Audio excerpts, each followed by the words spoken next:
Good afternoon, everyone. Welcome to this week's webinar masterclass. My name is Sophie. I'm the head of membership here at Enterprise Nation. And today we are pleased to be joined by Zach Goldie, who's going to be talking to us all about how to write effective sales copy.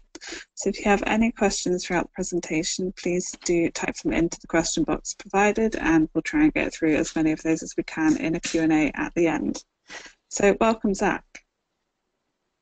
Good afternoon. Thank you for having me. Cool. I think I got control now. So this is a presentation that came about when I was at one of the Enterprise Nation meetups and was talking to Dan about how lots of people seem to struggle writing the content for their own website. They worry about kind of sounding sleazy or just that it ends up filled with buzzwords and they don't know what happened. So I thought I would make a press. He asked me if I could present something about how to avoid those common pitfalls. So if we hopefully, there we go. So a bit about me. My name's Zach. I am a copywriter, or as I sometimes tell people, a professional jargon decipherer. This is often for tech companies who can't quite explain what they do, just to prove that I can do it. I had a client recently come back to me with what's now my favorite testimonial. He has a piece of software that he sells to the NHS, where his website, even he knew that it didn't make much sense. So we worked on it together, I rewrote it all. Then he showed it to his external web designer, who apparently sat down, read it for like a few seconds, looked up, looked at me, and I went, Mike, I just learned more about your business from this first sentence than I did the whole of your old site. So this is kind of the power that saying something simply will have. It means that people can instantly, hopefully, look at your site and go, yeah, I got this. These are the people that can help me with whatever I'm looking for. So to start off, as a question for you to consider, which of these two situations do you think would be the easiest sales meeting? There's the one on the left when you're sitting across from someone, maybe you've already met them before, and you're talking one-on-one about how you can help them out, versus on the right, which would be a big jumble, a mixed bag of people where you're having to present who you are, what you do to all of them at the same time. So I would I'm hoping, expecting that you would much rather prefer to talk to someone one-on-one. That's because you can talk to their exact needs. You can ask them questions. You know exactly what they're looking for, so you can say the relevant parts of what you do.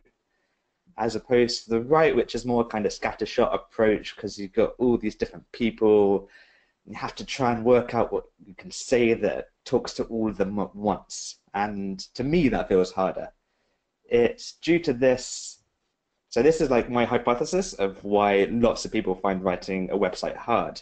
Is because although they would find the situation on the left easier, they write as if it's the shotgun approach. They write to a crowd.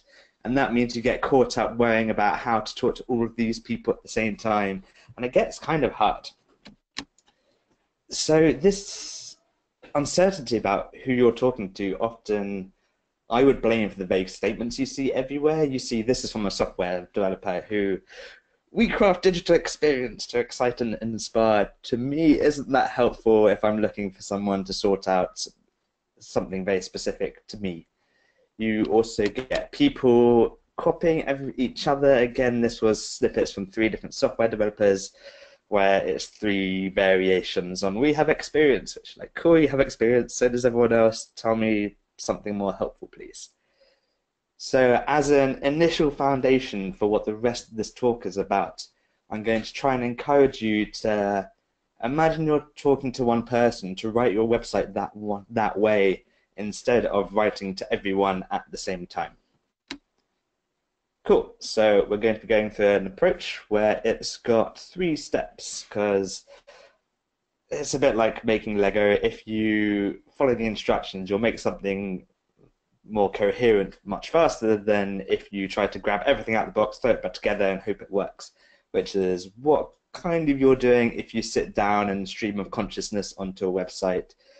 It ends up a bit of a mess. So these are the 3 steps I go through. The first is defining who you're talking to. This is your exact readers, what issues they're facing, everything else. How you help them is going to be built on that first one. It's, okay, therefore, what are you offering? How are the details of what you offer relevant to them? What should we talk about? At the end, we will then talk about the actual writing part. I imagine it a bit like a conversation. I'll tell you how that plays out later. So, first, we've got this big mixed jumble of people in all shapes and sizes who are reading our websites. We need to work out which of these are the ones that firstly, we want to talk to the ones that are interested in what we're saying.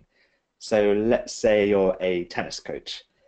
There's no point really trying to write for the 90-something% of the market who have no interest in playing tennis, because it's just like it's going to waste your time compared to if you focus on the minority of people, the very small minority who are actually going to become customers because they already want a tennis coach. This can be split down further. You probably have, as an exercise, can you sit there and imagine all of your potential customers, like all of your past customers in front of you? You can probably start grouping them into some kind of key categories of similarities. There's various ways I'd think about this. The first is motivations, like what's driving them. Let's say, I don't know why I'm sticking with sports, but we're going to say you're a golf coach. There's a very big different motivation between the guy who's learning golf because he's realized that's how everyone networks at work and he's feeling left out, versus the guy who's learning golf because he's already coming up to retirement and thinking about a hobby that he can do and he has all those days to fill. So you've got different motivations that might, and hopefully you can start thinking about how you would have to talk to those two people quite differently in what you're writing. It might be different levels of experience. It might be if you're a guitar teacher, you've got people who want to learn guitar for the first time. You've got people who have been teaching themselves for a few years and realizing that actually they've got a load of bad habits. You've got people who are actually really good, but now are looking at these small, fine details. So again, different people, different experiences become different types of customer. If you're a B2B kind of thing, then you might think about industries. If I'm working with someone in a tech company, I probably want to talk to them about different things to a small local corner shop. Or, yeah, there's various different ways that you can split it. So lots of people jump to demographics. This is not necessarily bad. But it often goes one of two ways. The first way is the equivalent of a recruitment agency going, okay, our customers are anyone between the ages of 20 and 50. And you're just like, great, you've just defined the whole potential group of people who might want a job. This isn't a specific subset of that.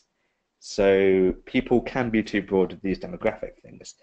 The other way that demographics can go is people going, same recruitment agency going, well, most of our customers are either like in their early 20s or mid 50s. It's like, okay, that's good, but there's a why is that helpful question.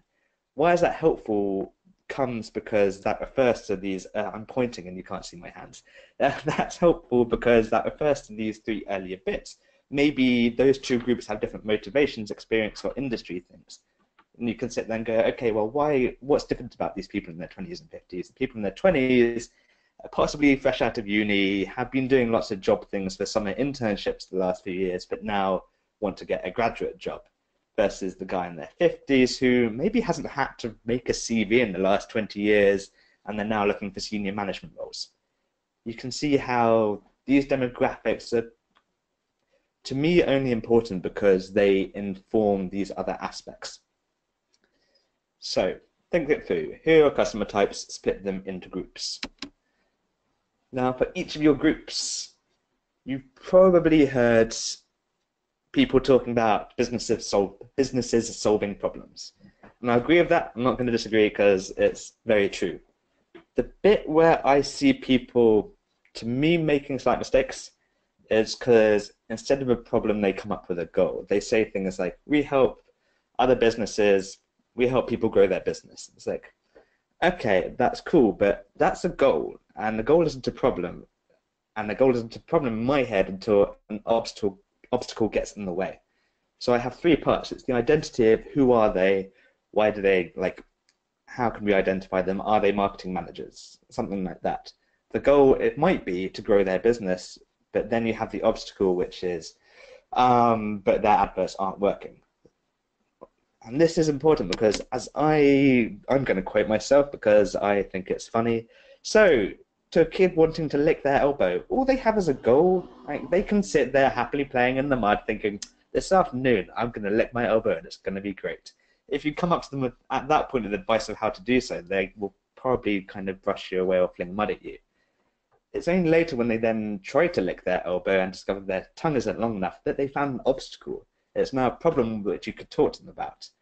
So things like grow your business isn't a problem until you've also got this, isn't a problem until you've got this obstacle element come into it.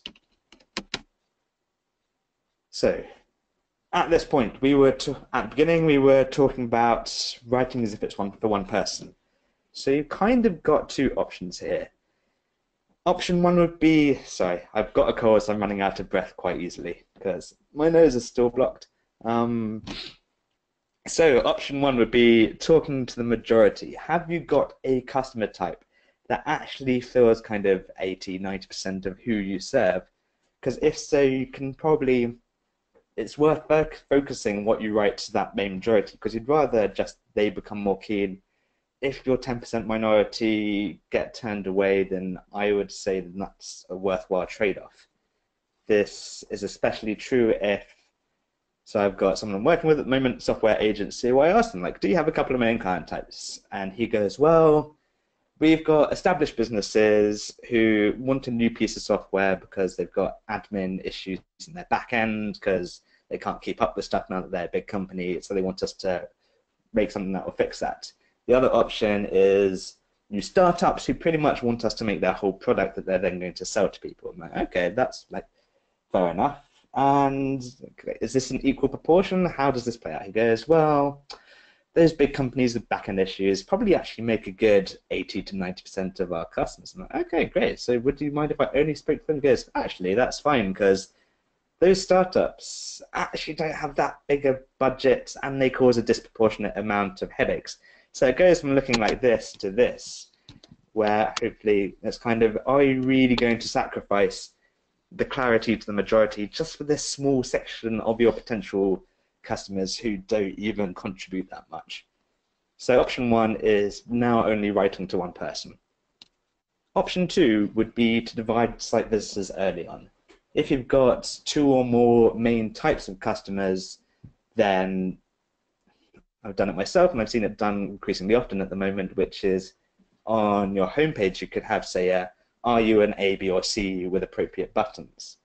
So this might be, are you a new established or massive agency? And you can click through, and that allows you to, it's a bit like if your big group discussion was walking in the door and you were like, oh, have you played guitar before? Okay, go to that corner. If you like played a bit, go to that corner. And then you can talk to, it's still like a bit of a group, but now it's a very specific group, and you can talk to them about stuff that's more relevant. Cool. So we've got individual people, possibly in groups or one main group. When you do your identity, goal, obstacle bits, I'd encourage you to get specific. Let's say we were writing for Deliveroo. We wouldn't want to just write hungry people who want foods. We would think like, okay, it's not just any food, and it's just not just hungry people. We can narrow it down to, we help hungry foodies who cannot be bothered to put on pants. They want a high quality food, but their favorite restaurants don't deliver. Now I've got something more specific we can write about. How am I taking time? Not too bad. Cool. So that was the first one, defining our readers. Hopefully you can already think that actually if it's only this one person, we know what they want, it's way easier to write about them. But first, let's think a little bit about deciding how you help. As a note, on your websites, you are not the hero of the story. Your client is. You're helping them achieve something. You're the Obi-Wan who's like, don't worry, Luke, I know you want to defeat Darth Vader, so let me teach you how to not poke your eye out with a lightsaber. You are the guy who's offering the lightsaber and the instruction. So there's two parts to this. There's the what you do and how you do it. What you do is pretty much helping them overcome the obstacle to achieve the goal. It's you service boilers, you can service boilers even if it's a Saturday night. This is kind of, I would discourage you from overthinking it too much. Start simple. If it doesn't seem to resonate, you could always make it more complicated later. So try and think of what's the problem that you're helping them solve. What you do is you help them solve it. Then you've got the how you do it. If you've heard other people talk about sales, you get features and benefits. Features aren't necessarily bad, because things like if I'm looking for a new power drill, they all look the same if they only tell me that they can drill holes. Features are useful, but I would give a reason why I should care. So it's, we have this feature which gives you this benefit. In terms of the drill, it'd be our 700 watt motor means you can drill through titanium. It's kind of like you're connecting the dots for your readers so that they don't have to, because sometimes there's like, great, you've got 1,000 potential widgets, like why is that useful to me? So spell it out for them if you've got features that this, for each one, think this feature gives this benefit.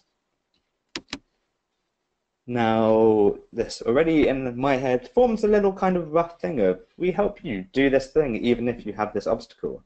And we do it through, well, this detail means that it's great in this way, this detail means that our approach is great in this way, and this last detail also means that you get this awesome result.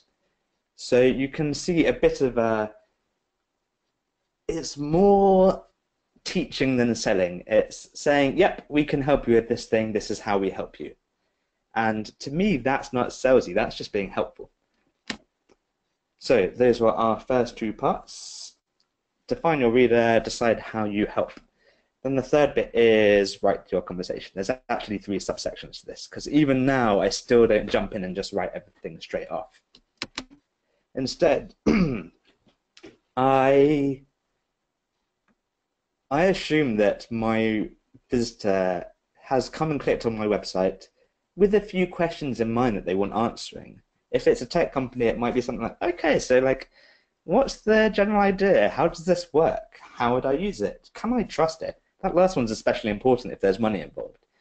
So when I approach a website, I overcome the blank page syndrome by writing down the questions that I think need answering. I write them in plain English, and I try to do it from the visitor's point of view. I then, and this is all for everything we've talked about so far, is for internal reference only. It's just to help your thinking. Even now, it's, so they'd be asking what's the general idea for the software company. It might be, the general idea is we help businesses with admin issues due to their growing pains. And how does it work? Well, we create custom software when off-the-shelf stuff isn't sufficient. This is a good point to check the information you've decided to include and exclude, because hopefully you avoid writing in what I call marketese at this point. Writing in simple language so that you don't get distracted by your own nonsense. You can check the info, check the order that you've put it in, check that it flows down a page. Only at that point, because now you know that you've got something solid that you're adding decoration to instead of just writing something vapid. You can, and it becomes a kind of, let's paint the picture now that we've got a sketch outline instead of jumping straight to watercolors. But this one, I'll admit it's a little bit salesy. I turned help business with growing admin pains into bring sanity to your back office processes. It's a little bit salesy, I'll admit that, but I think that still, as we were saying, it teaches people much more about what's on offer than the early example of, what was it? We deliver beautiful experiences. So it's it's a little bit salesy, but it gets to the point much faster. And you can do that the whole way down your page, knowing that the content you're talking about is more relevant to what the people want to hear. So as a test, you could either, I know you've got 100 things to do and the website probably isn't the top of your priorities. So to test for yourself whether this is something you need doing, a good way is to show it to someone relevant. I say someone relevant because let's say you sell software into schools and you ask your friend who's a teacher if they understand it, then they probably wouldn't understand the context. So show your website to someone and see if they can summarize it back to you. If they sit there going, well, It's something to do with sorting out homework markings, and they sound very hesitant. You probably need to rewrite your site. If they're really confident, then that's great. Conversely, if they're not confident, it's probably worth like drafting something out, showing it to them, and seeing if they have a clearer reaction to your new version. So, just to recap, our steps were: define who you're talking to. This is, in my head, the groundwork that people often overlook. Decide who, like, is there a specific type of customer who are your main customers? Are there like a couple of main types? Narrow it down to just that, what they care about, how, like, what they're looking for. Decide how you help, but just probably we help you fix this problem and the ways in which you do so. From there, you can write the conversation, you can write out their questions, you can then sketch out, jot down some rough answers, and finally, as step 3C, you can turn that into copy for your website.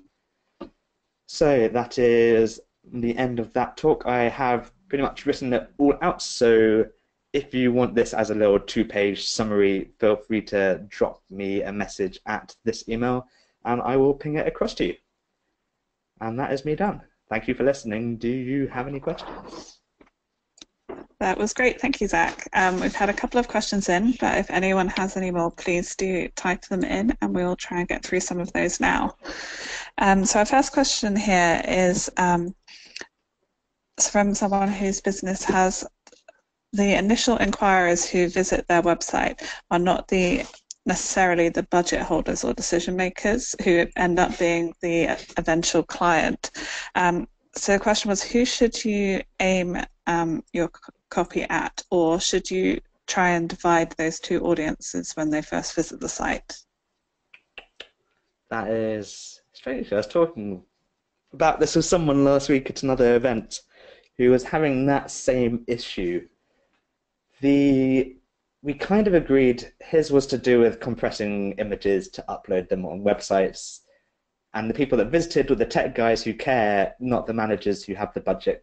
And we agreed the managers will probably never really visit their site, and we wouldn't expect them to. What he's now doing is, because he figured that's fine. The tech people are the people that care. If they get in touch, then that's fine. The sticking point is them convincing their bosses this matters. So what Sam's now doing is writing out a little A5 thing that he can give to those inquiries, which is a kind of a little guide that those tech guys can give to their bosses of like, okay, here is how using this piece of software will help us generate more revenue. So I would consider whether you can, the people get in touch, can you do anything to make their lives easier? Because they probably want to get their bosses to agree to it. How can you make that process simpler? Can you give a piece of copy to them that's a little guide of like, okay, here's what you can show your boss, because I know that they care about these details and this is specifically about that. Does that help? That's great, thank you. If a question here from someone who says when they sit down to write, they always end up writing way more than they think they probably need. Do you have any tips for how to start cutting that down once you've got an initial draft? Okay. Yes, there's a few different things here. I always check myself for repetition. It's very easy if you're like, I mentioned this point, but I don't think they'll have got it at this point, to repeat it again below. You suddenly start saying the same thing multiple ways, and that fleshes things out. I think have confidence that what you've said will get across. Say something once, say it clearly, and let it go. So my initial check is for repetition. There's then, so Stephen King has a great book called On Writing, which is partly about his writing process. He was saying that in the early days when he was getting rejection letters, and at least he was like now getting notes of his rejection letters, one of them had the formula of second draft equals first draft minus 10%, which was, so he now does a word count on anything he writes. Say it's 1,000 words, he then goes, okay, that means I need to get rid of 10% of it. He will cut it down to the point where it's only 900 words. I would challenge you to do that. Once you've looked for repetition, then go, actually, have I used 5 words when 2 would have really done? And to go back through it and edit it down with a target word count in mind. Yeah. That's great, thank you. A question here from someone asking, would you suggest when trying to describe a product and its features using bullet points or more of a kind of long form text? I hate giving it depends answers, but I do like bullet lists. I would try and make each one quite short, and I would try experimenting with that format I said of like, here is a feature and this is why it's helpful to you. So some of them might be obvious. If it's like, if you've got something that shoots out emails and it can shoot out 1,000 at a time, you don't need to explain why. If it's, say, like my example of the drill, if people won't get why this feature is important, then add a little explanation. If this feature is the basis of your whole offer, you might want to pull it out into its own section. So it depends on how important it is. If you think you can summarize it in just like 8 words, do it as a list of bullets. If you think, actually, I need a good like few sentences to get the point across, then there's nothing wrong with pulling it out. But still focus on the what it's helping, what that feature is helping readers achieve. Brilliant, thank you. Question here, would you suggest putting your rates onto your website? It's from a service-based business, so kind of hourly rates or retainer rates. Ooh, this is getting into a much grayer area. If your main reason for people picking you is because you're the cheapest, then be upfront about it. I'm typically not, and actually it's often a red flag for me if that's someone's first question. If someone goes to me, they're like, I liked your website, what's your rates? I'm like, I'm not sure how far this is going to go. If they email me, but like, okay, I like your website, can you tell me more about your process? That's great. So I would think a bit about who actually cares about your rates. Are the people that cares about your rates the people you want to work with anyway? And do it from that angle instead. I know that's a bit of a dodging the question, but it still feels like an answer. No problem. A question here, what's your view on testimonials? Can they effectively do the selling for you? This person says they use video and written versions and have different testimonials on every page of their site and would like to know if you think that's too much.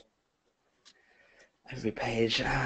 This is the point where you would probably want to move a bit into A/B testing, where if you've got the traffic, you could do a split version of your website, one where you do have testimonials on the homepage, one where you don't.